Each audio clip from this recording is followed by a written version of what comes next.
Good evening everyone, कैसे हो आप सभी का स्वागत है आपके अपने YouTube channel Sakir Kumar sir पर। तो बच्चों, आज से जो शुरू हो रही, मैंने आपको पहले बता दिया, अनाउंस कर दिया था पहले कि मैं 5 क्लासेस आपके ऐसे लूंगा जिसके अंदर जो वीडियो की भर्ती है, जो ग्राम सेवक की भर्ती है, ग्राम विकास अधिकारी भर्ती है, उसके लिए मैं आपको मैथ्स के क्वेश्चन कराऊंगा। पर क्लास आपको 30 क्वेश्चन कराऊंगा। अब ये मत सोचना कि एक ही टॉपिक से 30% करा दूंगा, नहीं। ये अपने 5 क्लास होगी, टोटल 150 क्वेश्चन होंगे। 150 क्वेश्चन के अंदर में टोटल आपके जितने भी मैथ्स के टॉपिक हैं उनमें से लगभग टॉपिक में से मैं आपको क्वेश्चन लेने की कोशिश करूंगा। ज्यादा क्वेश्चन आपको कराऊंगा कि हर टाइप का एक, ये मत सोचना कि एक टाइप का मैंने क्वेश्चन करा दिया, ये नहीं। जो एक क्वेश्चन कराऊंगा उसके आसपास जो क्वेश्चन बनता है उसको आपको वहां पर तरीका बता दूंगा, जिससे क्या है कि आपका एक रिविजन हो जाएगा। और आपको पता ही कि मैथ जो सिलेबस आया था वीडियो का, उसके अंदर मैथ के सिर्फ इतना ही नाम दे रखा था, गणित। ये नहीं दे रखा था कि गणित में कौन से टॉपिक आएंगे। तो मैथ के अंदर जो गणित के अंदर नाम दे रखा है, गणित के अंदर जो अपने पहले से जो टॉपिक पूछते थे उनके अकॉर्डिंग में आपको टॉपिक जो टोटल क्वेश्चन है वो कराऊंगा। सब क्वेश्चन जितने भी क्वेश्चन उन टॉपिक पहले का पैटर्न था, उस टॉपिक में जो मैथ के क्वेश्चन पूछते थे उसी के अकॉर्डिंग में आपको क्वेश्चन कराऊंगा। और ज्यादा से ज्यादा क्वेश्चन कराने की मैं आपको ज्यादा से ज्यादा टाइप के क्वेश्चन कराने की मैं कोशिश करूंगा, जिससे क्या है कि आपका एक तरीके से रिवीजन हो जाएगा और आपके जो मैथ में क्वेश्चन पूछे जाएंगे। अब ये तो जरूरी नहीं जो यहाँ पर करा रहा हूँ वही आएंगे, नहीं। इंपॉर्टेंट ही हो सकता है कि मैंने आपको एक क्वेश्चन लिखा है, इसी क्वेश्चन में कोई संख्या चेंज कर दे या फिर इसके आसपास जो क्वेश्चन मैं आपको बताऊंगा वो क्वेश्चन आ जाए, तो आपके लिए तो एक रिवीजन तो हो ही जाएगा। आपके लिए तो जरूरी थोड़ी, पर इनमें से भी कोई क्वेश्चन पूछ ले क्या बताऊं। तो जो क्वेश्चन कराता हूं पूरे क्वेश्चन करना। एक क्लास के अंदर टोटल 3 क्वेश्चन कराऊंगा और टोटल 5 क्लासेज होगी। आज से शुरू होगी ये क्लास और शाम का टाइम रहेगा हमारा 7 बजे का हमेशा। तो चलो फिर पहला क्वेश्चन करते हैं। कोई ऑप्शन नहीं बताऊंगा, सीधा डायरेक्ट क्वेश्चन सॉल्व करना बताऊंगा, कोई ऑप्शन नहीं होगा, ठीक है। पहला क्वेश्चन पढ़िए आप। यदि अनिल की ऊंचाई दीपक की ऊंचाई से 60% अधिक हो तो दीपक की ऊंचाई अनिल की ऊंचाई से कितने प्रतिशत कम है। अब देखो ये क्वेश्चन जो है, पहले तो आपको ऊंचाई प्रतिशत में ज्यादा दे दी है कि, तो दूसरी पूछ रहा है कि इसकी कितने प्रतिशत कम है दूसरे की अपेक्षा। इस टाइप का क्वेश्चन मैंने आपको जब टॉपिक पढ़ाया था उस टाइम आपको ये टॉपिक विस्तार से पढ़ाया था, इस टाइप का क्वेश्चन। और उसमें आपको कुछ महत्वपूर्ण पॉइंट भी मैंने बताए थे आपको। वो पॉइंट अगर आपके ध्यान में होंगे, आप लोगों ने अगर वो टॉपिक पढ़ा है ध्यान से, तो आप लोगों को इस क्वेश्चन में दोबारा फिर भी आपको तरीका बता देता हूं, तरीका देख लेना। देखो, अगर आपको यहाँ पर क्या निकालनी है, ऊंचाई से कितने प्रतिशत कम है, यानी कि कमी प्रतिशत आपको निकालनी है, कमी प्रतिशत आपको निकालनी है। अब देखना, दोनों क्वेश्चन एक साथ करके दिखा दूंगा मैं आपको। पहले तो एक क्वेश्चन सॉल्व कर ले, फिर इसके जैसा दूसरा क्वेश्चन जो बनता है वो भी आपको यहीं पर मैं बता दूंगा, ठीक है बच्चों। तो देखो, इसमें कमी प्रतिशत निकालने के लिए क्या करते हैं, जितना आपको अधिक दिया होता है ना उसको उसमें भाग देते हैं किसका, 100 प्लस अधिक का। 100 प्लस अधिक प्रतिशत और गुणा किसे कर देते हैं, 100 से कर देते हैं। तो अधिक प्रतिशत आपको कितना दे रखा है बच्चों, अधिक प्रतिशत आपको दे रखा है 60। इसमें भाग किसका देंगे, 160 का। गुणा किससे करेंगे, 100 से कर देंगे। किससे गुणा करेंगे, 100 से कर देंगे। 1 0 से 1 0 कट गया। अब ये भी 4 से कट रहा है, ये भी 4 से कट रहा है, ये 25 बार कट गया, ये 4 बार कट गया, ये 3 बार कट गया, ये 2 बार कट गया। कितना हो गया, 25 3 75, 75 बटे 2 37.5% कमी। अब देखो, मैंने एक बात आपको बताई थी कि एक तो कमी प्रतिशत निकालना और एक अधिक प्रतिशत निकालना। आपको यहां पर ये दे दिया कि ऊंचाई अनिल की जो ऊंचाई है वो दीपक की ऊंचाई से 60% अधिक है, तो आपको क्या निकालना है, दीपक की ऊंचाई अनिल की ऊंचाई से कितने प्रतिशत कम है ये निकालना, कमी प्रतिशत निकालना। अगर आपको अधिक प्रतिशत निकालना हो तब क्या करोगे, यहां पर कमी प्रतिशत तो इस क्वेश्चन में आपने निकाल दिया। अगर आपसे क्वेश्चन में यह पूछ ले कि अधिक प्रतिशत निकालिए, तब क्या करोगे। अधिक प्रतिशत निकालने के लिए बच्चों क्या करना होगा आपको, देखिए साथ का साथ करा रहा हूं, जिससे क्या आपका टाइम भी बच जाए और जो अधिक प्रतिशत पर आपसे क्वेश्चन पूछ रहे तो आप उसको भी आसानी से सोल्व कर पाओ। तो उसमें आपको क्या करना है, कमी प्रतिशत बटे 100 माइनस कमी गुणा 100, बस इतना सा काम आपको करना है। कमी प्रतिशत और अधिक प्रतिशत दोनों के लिए मैंने आपको बता दिया, अलग अलग फॉर्मूला दोनों के लिए अलग बता दिया। अब इसमें क्या करना है, कमी बटे 100 माइनस कमी, उसमें क्या करना, अधिक बटे 100 प्लस अधिक। अधिक है मतलब ज्यादा जोड़ना है अधिक में, और अधिक देना क्या जरा, कमी प्रतिशत निकाला जाए। अगर कमी प्रतिशत देना है तब क्या करना, 100 में से कम कर देना, ठीक है बच्चों। एक तरीके का आपका क्वेश्चन हो गया। नेक्स्ट टाइप का क्वेश्चन लिखिए भी आप, ये क्वेश्चन आपके अच्छे समझ में आ गया। नेक्स्ट टाइप का क्वेश्चन कीजिए। तो क्वेश्चन पढ़िए बच्चों, 1/2% का मान दशमलव बिन में क्या होगा। ये क्वेश्चन देखो पहले भी एग्जाम में बहुत बार पूछा जा चुका है, आगे भी पूछा जाएगा। ये क्वेश्चन बहुत ही इंपॉर्टेंट क्वेश्चन बनता है ये परीक्षा के लिए। तो बच्चों 1/2% का मान, इस क्वेश्चन को आपको 2-3 तरीके से पूछ सकता है। एक तो पूछ सकता है आपका 1% का आधे का दशमलव भिन्न, यानी 1% उसका आधा का दशमलव भिन्न में मान क्या होगा, या फिर आपसे पूछ सकता है 1% का आधा क्या होगा, डायरेक्ट भी पूछ सकता है। तो आपको प्रतिशत चिन्ह इसमें 18 है। मैंने आपको प्रतिशत चिन्ह 18 बताया था। तो पहले तो आप मेरे को बता दो 1/2% क्या, 1% का आधा ही चाहिए, है ना। तो मैंने 1% के लिए आपको क्या बताया था मान, 1% का मान दशमलव भिन्न में क्या बताया था, मैंने आपको बताया था ना बच्चों 0.01 में मान आपको बताया था मैंने 0.01, इसका आधा कर दो तो कितना हो जाएगा 0.005। और वैसे आप निकालना चाहो तो कैसे निकालना, मैंने आपको बताया था कि जो प्रतिशत का मान है उसमें 100 का भाग दे दो, प्रतिशत चिन्ह हटाने के लिए 100 का भाग दे दो, तो 1/200 ये मान आएगा 0.005। ठीक है, ज्यादा हार्ड कुछ भी नहीं है, सरल सरल क्वेश्चन होंगे। बस आपको थोड़ा सा इसका रिपीट में आप इसलिए करा रहा हूं कि आपके ज्यादा से ज्यादा क्वेश्चन रिपीट हो और आपको एग्जाम में क्वेश्चन मिल जाए तो आप फटाफट उस क्वेश्चन को कर पाओ। नेक्स्ट क्वेश्चन लिखिए, क्वेश्चन पढ़िए बच्चों, क्वेश्चन बहुत ही अच्छा है। फलों के मूल्य में 30% कमी करने पर उनकी बिक्री 40% अधिक हो जाती है, इससे विक्रय मूल्य पर क्या प्रभाव पड़ेगा। क्या कर रहा है, मूल्य के अंदर 30% की कमी कर दी और जो बिक्री हो रही है उसमें 40% की वृद्धि हो गई। तो आपको यह बताना है कि उसको उसका जो विक्रय मूल्य है उसमें कमी हो रही है या वृद्धि हो रही है, कितने प्रतिशत कमी हो रही है, कितने प्रतिशत वृद्धि हो रही है, ये आपको बताना होगा बच्चों। तब देखिए इस टाइप का क्वेश्चन मैंने आपको करना बताया था, 2-3 टाइप की। इसमें कौन कौन से क्वेश्चन बताए थे, एक तो मैंने आपको राजस्व वाले क्वेश्चन बताए थे, ये जो मूल्य वाला क्वेश्चन भी आपको बताया था। एक क्वेश्चन मैंने आपको बताया था जो सिनेमाघर में जो टिकट की रेट में कमी होने पर दर्शकों की संख्या बढ़ जाती है, वो क्वेश्चन कराया था। और एक सबसे इंपॉर्टेंट क्वेश्चन मैंने आपको क्या कराया था वहां पर, आपको पता है, मैंने आपको सबसे इंपॉर्टेंट क्वेश्चन आपको वहां पर कराया था, जो क्षेत्रफल पर जो बताया था कि वर्ग हो आए तो त्रिभुज हो, उसमें लंबाई और चौड़ाई में कमी वृद्धि करने पर क्षेत्रफल में क्या प्रभाव पड़ेगा, वो क्वेश्चन भी आपको कराया था, वो क्वेश्चन आपको कराया था वहां पर। तो एक ही क्वेश्चन, एक ही सूत्र से मैंने आपको कितने ज्यादा क्वेश्चन कराए थे। वो क्वेश्चन सूत्र क्या था अपना, सूत्र था a + b + ab/100। अब देखो यही अपने को दिया है, किसी भी a को तो a मान लो और किसी को b मान लो। मान लो आपने जो मूल्य है उसको a मान लिया, मूल्य में कितनी 30% की कमी हो रही है, तो कमी होने पर मैंने आपको माइनस चिन्ह बताया था ना, और वृद्धि होने पर प्लस चिन्ह आपको बताया था। तो कमी हो रही है तो -30 प्लस 40। अब एक ये बीच में एक चीज ऐसा रहना था एक बार, कि कई लोग क्या करते हैं इस चिन्ह को चेंज करते हैं, चेंज तब जब करना होगा मैं बता दूंगा आपको। एक को तो माइनस में रख लो और एक को प्लस में रख लो, समझ गए। इनका जो पूरा है ना बी का मान प्लस में है तो प्लस रह जाएगा, माइनस में तो प्लस इंटू माइनस क्या हो जाएगा, माइनस हो जाएगा। तो एक प्लस में एक माइनस में, तो ये कितना हो जाएगा बच्चों, प्लस और माइनस को मल्टीप्लाई करोगे आप, जब प्लस गुणा माइनस को मल्टीप्लाई करोगे तो क्या हो जाएगा, प्लस गुणा माइनस होगा तो क्या हो जाएगा, आपको माइनस मिलेगा।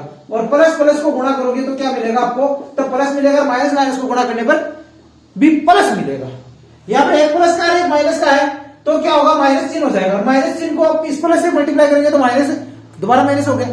ठीक है, अब यहाँ पे क्या है, ये दोनों है, इनको मल्टीप्लाई करो, 4×12, ये 1200/100, ये 2 0 से 2 0 कट गया, ये कितना हो जाएगा बच्चों, 40 - 42, तो -2 आंसर किसमें आ रहा, फाइनल आंसर आ रहा माइनस में, -2%। तो 2% क्या हो जाएगा, यहाँ पर 2% की कमी हो जाएगी। विक्रय मूल्य में क्या होगा बच्चों, 2% की कमी हो जाएगी विक्रय मूल्य। आ गया समझ में। अब इसी में देखो मैंने आपको सब क्वेश्चन बता दी, प्लस वाला दोनों में अगर वृद्धि हो तो आपको क्या करना, कोई भी चीज चेंज मत कर देना, सब प्लस में हो जाएंगे। प्लस प्लस को मल्टीप्लाई करोगे तो प्लस का प्लस रहेगा, दोनों माइनस हो गए तो ये दोनों माइनस माइनस मल्टीप्लाई होंगे तो यहाँ पे क्या हो जाएगा, प्लस हो जाएगा। मैंने बता दिया आपको। अब एक दूसरा क्वेश्चन आपके लिए क्या बनता है, वो क्वेश्चन ये बनता है कि कई बार आपको ये कह देगी किसी व्यक्ति की आय में पहले तो जितनी वृद्धि की थी उतनी वृद्धि दोबारा, जितनी वृद्धि की थी उतनी कमी कर दी, उतने प्रतिशत की कमी कर दी, तो फाइनल आंसर क्या आएगा। तो मान लो आपने 80% की वृद्धि की है, मान लो कि आपने 10% की वृद्धि कर दी, 10% की वृद्धि कर दी, तो क्या करना आपको, तो जो 10% की कमी बढ़ती कर रहा हो तो 10 में 10 का भाग दे दो और उसका स्क्वायर कर दो, और जो आएगा वो क्या होगी, कमी होगी। जो आएगा फाइनल आंसर वो कमी होगा।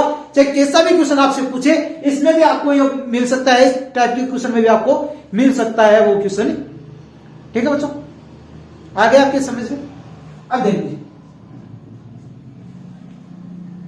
आया क्या कर रहा है यहाँ पर कि 10%, और ये तो मान लो अक्स बटे, आपको क्या करना है, अक्स आपको जो भी प्रतिशत, जितने प्रतिशत बढ़ती कमी दे रहा है, पहले जितनी बढ़ती कर रहा है उतनी बाद में कमी कर रहा है, तो उसमें क्या करना है, 10 का भाग देना, पूरे का स्क्वायर कर देना और उस पूरे को कमी में लिख देना। ठीक है, हो गए 3 क्वेश्चन हो गए। चौथा क्वेश्चन लिखिए, चौथा क्वेश्चन सोल्व कीजिए। अब ये जरूरी नहीं कि सभी क्वेश्चन में आपको परसेंटेज की कराऊंगा, परसेंटेज के अलावा भी मैं आपको क्वेश्चन कराऊंगा और टॉपिक भी उनसे भी कराऊंगा। सब आज की क्लास में नहीं कि कौन परसेंटेज का चलेगा, नहीं, सबके मिक्स चलेंगे क्वेश्चन। ठीक है बच्चों, तो आपके ज्यादा से ज्यादा टॉपिक रिवीजन होगा। आपको क्वेश्चन पढ़िए बच्चों, 40% एल्कोहल के 5 लीटर विलियन में 1 लीटर पानी डालने पर नए विलियन में एल्कोहल की प्रतिशत मात्रा कितनी होगी। 40% एल्कोहल है कोई 5 लीटर विलियन में, बिग मैंने 1 लीटर पानी और मिला दी, तो एल्कोहल की प्रतिशत मात्रा निकाल दिए है। तो नया जो विलियन मिल गया, बन गया, उसमें क्या करना है, एल्कोहल की प्रतिशत मात्रा निकालनी है। तो पहले कितनी थी, 40% थी, उसको टोटल जो मिश्रण कितना था, 5 लीटर था, तो उससे मल्टीप्लाई कर दो, 40 को 5 से मल्टीप्लाई कर दो। फिर इसमें भाग किसका देना आपको, अगर पानी मिला रहा है तो प्लस करके दे दो पूरे मिश्रण का। तो पहले तो 5 लीटर था, उसमें 1 लीटर पानी और मिल गया, तो टोटल कितना लीटर हो गया, मिश्रण 6 लीटर हो गया। अगर पानी घटाता है तो माइनस करके भाग देना, इसमें मिला रहा है तो 5 + 1 तो 40 × 5/6 20 और 3 100/3 33 सही 1/3%। जो नया विलियन होगा उसके अंदर जो एल्कोहल की प्रतिशत मात्रा होगी वो कितनी होगी बच्चों, 33 सही 1/3% होगी। अगर पानी यहां से निकाले, वाष्पित करे पानी को, तब आपको क्या कर देना है, यहां पर जो मैंने 5 + 1 किया है, यहां पर आपको माइनस कर देना है जितना पानी निकालता है। किसी भी तरह मिश्रण का जो क्वेश्चन आपसे पूछा जाता है उसमें यही काम आपको करना है। नेक्स्ट क्वेश्चन लिखिए, नेक्स्ट तरीके का जो क्वेश्चन है वो लिखिए। क्वेश्चन पढ़िए, सेब के मूल्य में 25% कमी होने पर एक ग्राहक को 240 रुपए में 2 किलोग्राम में अधिक सेब मिलते हैं। गठा मूल्य प्रति किलोग्राम कितना है, जो कि 25% कमी होने के बाद में जो मूल्य है वो कितना रह गया वो आपको बताना है इसमें। तो क्या हो रहा है, 25% कमी कर रहा है, तो पहले तो वास्तविक मूल्य निकाले, इसका सेब का जो वास्तविक मूल्य वो आप निकालिए। तो वास्तविक मूल्य निकालने के लिए आपको क्या करना होगा, जो कमी प्रतिशत बटे 100 माइनस कमी, तो 100 माइनस 25 कितना हो जाएगा, 75 हो जाएगा। 25% कमी कर रहा है, 25/75 इंटू फिर जितने रुपए में अधिक खरीद रहा है, 240 रुपए ज्यादा दे रहा है वो, तो कितने किलोग्राम ज्यादा खरीद रहा है, 2, तो 240/2। अब काम ये कीजिए, 3 120 और यहां पर हो जाएगा 40, तो 40 रुपए है प्रति किलोग्राम। सेब का जो मूल्य है वो कितना है, 40 रुपए प्रति किलोग्राम है, प्रारंभिक मूल्य, वास्तविक मूल्य। तो अब घटने के बाद में आपको बताना 25% कमी कर दी, तो 40 का 75% कितना हो जाएगा बताइए मेरे को। मैंने आपको डायरेक्ट बताया था ना, आपको 40 का 75% हो जाएगा 30 रुपए। आ गया फाइनल आंसर। इस तरीके का क्वेश्चन देता हूं, उसको ऐसे सोल्व आपको करना है। जितना कमी कर रहा है उस कमी बटे 100 माइनस कमी इंटू रुपए बटे केजी, जितने ज्यादा रुपए देकर के जितने ज्यादा वो सेब या कोई भी वस्तु ज्यादा खरीद रहा है वो। ठीक है, क्वेश्चन को दोबारा पढ़ लीजिए ध्यान से। नेक्स्ट टाइप के क्वेश्चन कीजिए। अब ये जरूरी नहीं कि पूरे टॉपिक की परसेंटेज टॉपिक के पूरे क्वेश्चन कराऊंगा, नहीं, इसके अलावा भी और भी टॉपिक अपने पास, उन सबके क्वेश्चन कराऊंगा। नेक्स्ट टॉपिक से हम लोग कराएंगे, किसी अदर टॉपिक से मिक्स चलेगा पूरा का पूरा। जो टेस्ट, एक टेस्ट टाइप में ये। अब जो क्वेश्चन है वो है लाभ हानि का। क्वेश्चन पढ़िए, एक वस्तु को 1754 रुपए में बेचकर उतना ही लाभ प्राप्त होता है जितनी उसे 1492 रुपए में बेचकर हानि होती है। वस्तु का लागत मूल्य कितना है। वस्तु का लागत मूल्य आपको यहाँ पर निकालना है, वस्तु का क्रय मूल्य आपको यहाँ पर निकालना है। तो जितने देखो बराबर बेच रहा है तो जितनी हानि होती है उतना ही लाभ हो रहा है यहाँ पर, कि यहाँ पर 1754 रुपए में बेचने पर जितना लाभ हो रहा है उतनी हानि होती है तब जब उसे 1492 रुपए में बेचना है। तो इन दोनों मूल्यों को आप जोड़ दीजिए, 1754 प्लस 1492/2, यह आ जाएगा आपका क्रय मूल्य, लागत मूल्य, या फिर आपको क्रय मूल्य भी आपसे यहाँ पूछ सकता है, क्रय मूल्य, लागत मूल्य, क्रय मूल्य दोनों में से कोई भी नाम आपको दे सकता है। तब आप इनको जोड़ लीजिए, क्या हो जाएगा, 6 हो जाएगा, फिर 5 और 9 कितने हो गए, 14, और एक यहाँ से आज की जुड़ जाएगा तो यहाँ पर कितना हो जाएगा, ये 11 है, 11 का 12 हो गया। फिर यहाँ पर अब इनको बात दीजिए, 2 का इसमें 1623 रुपए। तो इनका जो मूल्य है लागत मूल्य करीब मूल्य वो कितना है, 1623 रुपए है। ठीक है बच्चों, नेक्स्ट टाइप का क्वेश्चन कीजिए, नेक्स्ट टाइप का क्वेश्चन सॉल्व कीजिए। क्वेश्चन बढ़िया बच्चों, एक व्यक्ति ने एक वस्तु 25% हानि पर 6750 रुपए में बेची। यदि वह इसे 15% लाभ पर बेचता तो इसका विक्रय मूल्य कितना होता। 25% हानि पर बेच रहा तो उसका विक्रय मूल्य कितना, 6750 है। अगर वह इसे 15% लाभ पर बेचता है तो उसका विक्रय मूल्य कितना होगा। तब आपको क्या करना है, अगर उसको नई लाभ या हानि प्रतिशत बेचता है तो जो नया हो उसको ऊपर लिख देना। तो इसमें 100 प्लस लाभ होता, 100 प्लस लाभ हानि हो तो 100 माइनस हानि। तो 100 प्लस लाभ कितना है, तो 100 प्लस 15 कितना हो जाएगा, 115 बटे हानि को माइनस कर देना, 100 माइनस हानि, तो ये कितना हो जाएगा, 75 हो जाएगा। फिर गुणा किससे करना, आपको जो 6750 रुपए दे रखा है, जो पहला आपको विक्रय मूल्य दे रखा है उससे आपको उससे गुणा कर देना है। तब आपको इस पहले 5 से दोनों को काट लीजिए, ये 23 बार कट गया और ये कितनी बार देगा, 15 पंजे 75 और 23 पंजे 115। अब इस 15 से इसको काटिए, 15 चौका 60, 15 पंजे 75, ये 450, 450 को 23 से मल्टीप्लाई कीजिए, 450 को 23 से मल्टीप्लाई कीजिए, 450 इंटू 23, 450 को 23 से मल्टीप्लाई कर लीजिए। तो आपके पास जो आंसर आएगा वो कितना आ जाएगा बच्चों, 10,350 रुपए। 10,350 रुपए जो नया विक्रय मूल्य होगा वो कितना होगा, 10,350 रुपए। ठीक है, नेक्स्ट क्वेश्चन कीजिए। जितने क्वेश्चन आज हम लोग करेंगे उतना कर सकेंगे, जरूरी नहीं कि 30, पर मैं आपको, मेरा टारगेट ये है कि मैं आपको लगभग 150 क्वेश्चन आपको कराऊं। ठीक है बच्चों, एग्जाम से पहले आपको 150 क्वेश्चन करा दूं। तो क्लास जितनी बड़ी हो उतनी बड़ी हो देना, पूरी क्लास अटेंड करना। अब ये जरूरी नहीं है कि सभी ट्यूशन आपके लाभ हानि परसेंटेज इसी से होगी, और टॉपिक भी आपके हमारे पास है, उनसे भी हम लोग ट्यूशन कराएंगे। आपका एक तरह से ये टेस्ट ही हो रहा है। चलो फिर नेक्स्ट क्वेश्चन लिखिए। क्वेश्चन बढ़िया बच्चों, यदि किसी वस्तु के क्रय मूल्य तथा विक्रय मूल्य का अनुपात 10:11 हो तो लाभ प्रतिशत कितना होगा। तो मान लिया आप लोगों ने क्रय मूल्य कितना मान लिया, आपने इस वस्तु का क्रय मूल्य माना आप लोगों ने 10x और विक्रय मूल्य आपने कितना माना 11x। तो लाभ मैंने आपको बताया था विक्रय मूल्य माइनस क्रय मूल्य, तो 11x माइनस 10x। अब देखो इसका डायरेक्टली मैं आपको बता दूंगा, पर थोड़ा सा आप लोगों के लिए भी थोड़ा समझना चाहिए आपके लिए।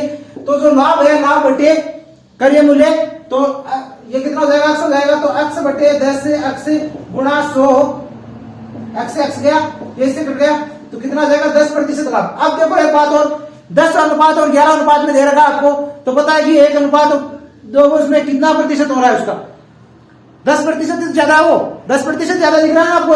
10 की बजाय 11 कितने प्रतिशत ज्यादा है, 10 की बजाय 11 कितना है, तो 10 का क्या है, 11 110% देता है, 10% ज्यादा है ना, साफ साफ दिख रहा है आपको 10% है लाभ होगा। मान लो 10 रुपए कोई चीज है उसको 11 रुपए बेच दिया, तो पता है आपको 10% का लाभ होगा। सीधा सीधा बताना चाहो तो ऐसे बता देना, अगर आपको निकालना है तो इस तरीके से आप निकाल सकते हो, कम से कम आपको टाइम लगेगा। नेक्स्ट क्वेश्चन देखिए। क्वेश्चन बढ़िया बच्चों, 100 पेंसिल बेचने पर एक दुकानदार को 20 पेंसिलों के विक्रय मूल्य के बराबर लाभ होता है, उसका लाभ प्रतिशत कितना है। तो जितने भी पेंसिलों के बराबर लाभ हो रहा है उसको ऊपर लिख दीजिए। तो 20 पेंसिलों के विक्रय मूल्य के बराबर लाभ हो रहा है, तो 20 बटे 100 माइनस 20, 100 माइनस 20। अब ये मत कर देना कि सब में 100 में से मत घटाना, मैंने 100 में से क्यों घटाया, क्योंकि 100 पेंसिल को बेच रहा है, जितने पेंसिल को बेच रहा है उसमें से जितने के लाभ बराबर हो रहा है, तो अगर लाभ हो रहा है तो माइनस कर देना, हानि हो रही है तो प्लस कर देना। अगर 20 पेंसिल के बराबर हानि होती तो 100 प्लस 20 कर देते, यहां पर क्या हो रहा है, लाभ हो रहा है, तो 100 माइनस 20 इंटू वही काम आपको करना है 100। तो 20 बटे 80 गुणा 100, तो 25% लाभ हो रहा है। सब कितना लाभ हो रहा है, 25% लाभ हो रहा है। उसका लाभ प्रतिशत कितना, 25% लाभ है। अब एक नया टॉपिक से क्वेश्चन उठाएंगे हम लोग, ये नहीं कि सभी क्वेश्चन एक टॉपिक से उठाएंगे, नहीं बच्चों, अलग अलग टॉपिक से कराएंगे सब क्वेश्चन।